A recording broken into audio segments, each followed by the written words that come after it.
Hello and welcome to English Podcast. Here you'll find fun topics, natural dialogues, and a relaxed way to practice English every day. If you enjoy it, leave a like and subscribe. Let's imagine a beautiful, sunny park.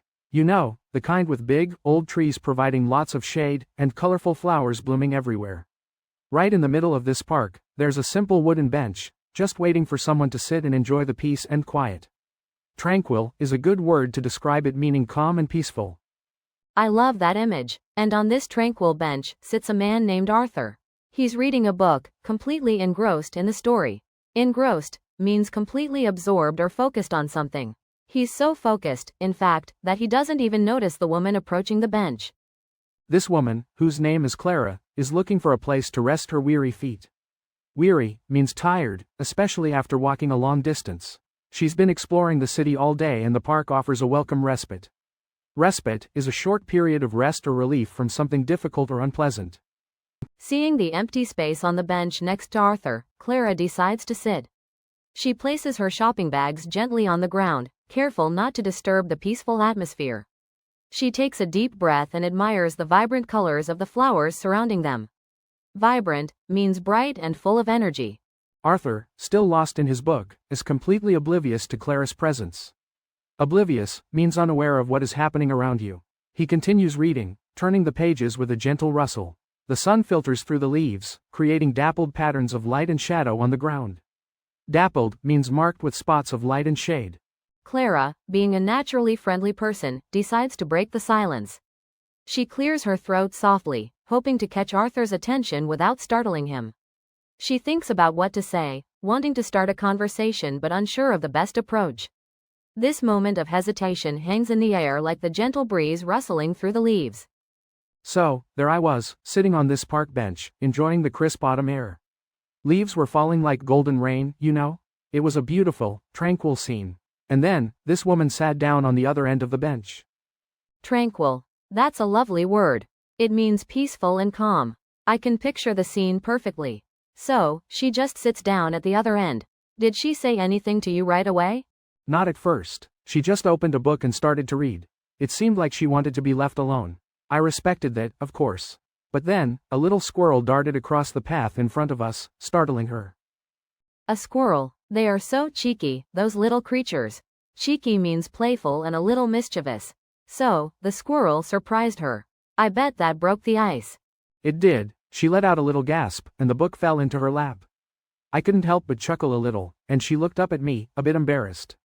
That's when our eyes met. Embarrassed, feeling a bit shy or awkward. So, the squirrel unintentionally created a moment of connection. I wonder what happened next. Well, I said, those squirrels are quite bold, aren't they? Trying to lighten the mood. Bold, meaning brave and daring, you see. And she smiled, a really genuine smile, and replied, they certainly are. Always looking for a handout. A handout. That means a small gift, usually food or money. So, they were having a little chat about the squirrel. It seems like the ice was well and truly broken. The conversation has begun. Exactly, and that's how it all started. That little squirrel, as if by design, orchestrated our first encounter. We talked about the squirrels for a bit, then the conversation drifted to other things: the weather, the park, the changing colors of the leaves. Drifted. That's a nice way to describe how a conversation can move gently from one topic to another. So, they started with the squirrels and then moved on to other light subjects. It sounds like a pleasant, easygoing chat. I'm intrigued to hear more. So, to quickly recap what's happened so far in our story, an older gentleman, Mr. Henderson, is sitting on a park bench, feeding pigeons. A younger woman, Sarah, sits down at the other end of the bench, a bit hesitant. He seems a bit grumpy, but she decides to be brave. Exactly. He's lost in his thoughts, you know, kind of preoccupied. And she's a bit apprehensive, meaning slightly nervous or worried about how he'll react. But she wants to try and make a connection. It's a common situation, right? Trying to strike up a conversation with a stranger. It is, and she's just taken the first step, asking him about the pigeons. Now, remember, we learned the word gregarious earlier. It means sociable, enjoying the company of others. We'll see if Mr. Henderson lives up to that description or not. Well, so far, he hasn't seemed very gregarious, has he? More like the opposite, but let's see how he responds to Sarah's attempt to be friendly.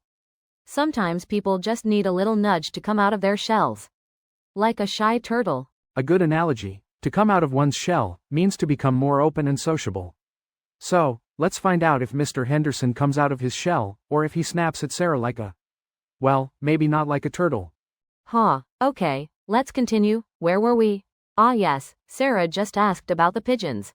Mr. Henderson grunted a response, something about the pigeons always being hungry. Not exactly a warm welcome. But Sarah, bless her heart, perseveres. Perseveres means she continues trying, even though it's a bit difficult. She comments on how peaceful the park is. He gives another short, somewhat dismissive answer. Clearly, he's not making this easy for her. But Sarah is determined to be friendly. She's trying to be pleasant and make conversation, even if he's not being very receptive. Receptive means open and willing to listen or accept something. Right, he's definitely not being receptive. It's like talking to a brick wall. But Sarah, undeterred, tries again. Undeterred means not discouraged. She asks him if he comes to the park often. This is classic small talk, isn't it? The kind of polite conversation you might have with someone you don't know well. So, Agnes continued her story, her voice softening a bit. She said, "My husband, bless his soul, he always told me, Agnes, never judge a book by its cover."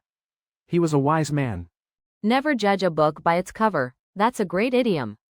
It means don't form an opinion about someone or something based only on their appearance. It can apply to people, places, even situations. Exactly, and Agnes really took that to heart. She continued, "He used to say, Agnes, there's a story behind every face. You just have to be willing to listen." And listen she did, that day on the park bench. To take something to heart means to really accept advice or criticism and let it affect your behavior. Like Agnes really believed in her husband's words and followed them. So true. Now, back to the story. Mr. Henderson hesitated for a moment. He seemed a little taken aback, maybe surprised by her kindness. He shuffled his feet, then looked up at the sky. Taken aback means surprised or shocked, often in a negative way. Here, he was probably surprised in a pleasant way by her unexpected warmth. And, shuffled his feet, is a way of describing how he moved his feet nervously, kind of scraping them along the ground. Good explanations. Then, he began to tell Agnes about his life. He spoke about his late wife, their happy years together, and how much he missed her. He talked about his struggles with loneliness, how he become withdrawn, isolating himself from the world. Withdrawn means quiet and not wanting to communicate with other people. And isolating himself means deliberately separating himself from others, making himself alone. He confessed that he came to the park every day, hoping someone, anyone, might acknowledge his presence, might see him as something more than just the grumpy old man on the bench. Acknowledge here means to recognize or show that you are aware of something. In this case, Mr. Henderson wanted to be recognized, to feel seen and appreciated. Okay, let's recap the story so far. An elderly man, Mr. Peterson, sits on a park bench every day, feeding the pigeons. One day, a young woman, Sarah, sits next to him, breaking his usual solitude. He's a bit grumpy at first, but she persists, making friendly small talk about the birds. Yes, and remember, persists means she continues trying even though it's a bit difficult at first. Mr. Peterson eventually warms up to her and they start chatting about their lives. He reveals he's a retired librarian, missing the company of books and people. She mentions her busy city life as a graphic designer, craving a bit of peace and quiet. They find common ground in their love for stories. Mr. Peterson tells Sarah about his late wife, a writer, and Sarah talks about her dream of writing a children's book. He encourages her, saying it's never too late. This is where their bond starts to deepen, right? Exactly. They continue meeting on the bench each day, sharing stories and experiences. Mr. Peterson starts looking forward to their conversations. They discover they have a shared love for classic literature, discussing authors like Dickens and Austen. He starts to feel less lonely and she finds the park a calming escape from her hectic schedule. Remember, hectic means very busy and perhaps a little chaotic. Sarah even brings him a book of poetry one day, a gesture of their growing friendship. He's touched by her kindness, realizing she truly listens and cares. This small act really strengthens their connection. And it shows how a simple act of kindness can be so meaningful, especially to someone who's lonely. He then starts sharing his wife's unpublished stories with Sarah, trusting her with something incredibly precious. So, they've gone from strangers on a bench to sharing intimate details of their lives. Sarah, inspired by his wife's work, starts working on her children's book again, finding new motivation and purpose in their friendship. The park bench becomes their special place, a sanctuary of shared stories and mutual respect. Yes, sanctuary means a safe and peaceful place, a refuge. And through these conversations, both of them find something they were missing: companionship and a sense of belonging. They learn that sometimes the most meaningful connections are formed in the most unexpected places.